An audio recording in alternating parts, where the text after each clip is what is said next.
nous ne les oublierons jamais. Vous avez déposé la plainte aujourd'hui. Le mobile capital cette plainte. Et le procureur, qu'est-ce qu'il en a décidé? Oui, mais le procureur a reçu, il a reçu la plainte. Nous avons déposé cette plainte parce que nous avons estimé que l'armée, la police s'était très mal comportée et il y a des gens qui doivent répondre parce que vous savez comme moi qu'il y a plus de 100 morts, plus d'un millier de blessés, mais les responsabilités doivent être établies. Nous sommes quand même dans un état de droit où lorsqu'il y a 100 morts, en tout cas nous ne pouvons pas nous taire. Surtout que ceux qui sont morts parce qu'ils manifestaient pacifiquement pour exiger le respect de la Constitution. Et que la police a tiré avec des armes létales. Donc dans la gestion de foule, dans la gestion des manifestations, on ne peut pas utiliser des armes létales. C'est défendu, mais parce que cela a été utilisé. Mais mes chers amis, les responsabilités doivent être établies. Et nous avons cité nommément des gens. Nous avons cité M. Evariste Bochab, M. Denis Kambaye, tous ministres, parce que nous avons des informations sur qu'ils ont recruté des bandits. Ils ont armé ces bandits pour s'attaquer aux biens des gens, pour s'attaquer aux manifestants, afin de perturber complètement la journée et mettre ça sous l'actif du rassemblement.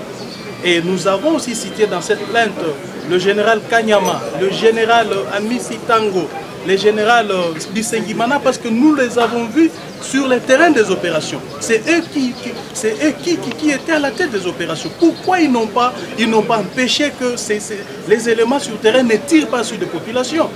Donc ils ont une responsabilité à porter dès lors qu'ils étaient sur le champ des opérations et qu'il y a des morts. Quand même, nous sommes un État, nous sommes un peuple. Lorsqu'il y a 100 morts, comment? Vous voulez qu'on puisse se taire comme ça? Ça va se passer comme ça?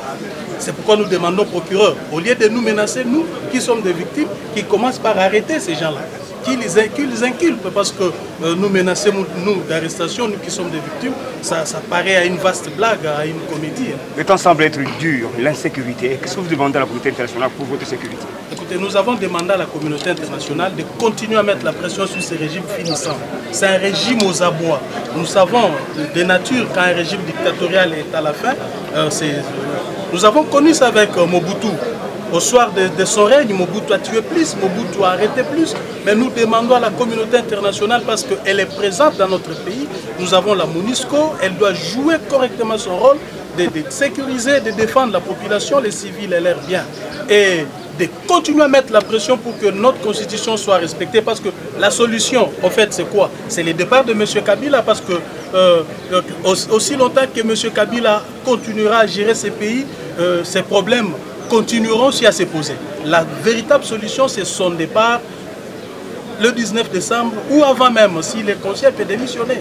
Le Sénat, mais non, la CENI n'a pas ouvert ses portes parce qu'au fait, vous devez vous déposer les mémos. Et aussi longtemps qu'on a bloqué. Est-ce que ça va continuer? Est-ce que vous êtes dans la procédure? Et le peuple, d'une manière ou d'une autre, le peuple a déposé son mémo. Vous avez vu que le peuple a déposé son mémo. Et si le monde entier est au courant qu'il y a un mémo, que le peuple s'est prononcé, je crois que le pouvoir de M. Kabila doit comprendre ça comme un message direct.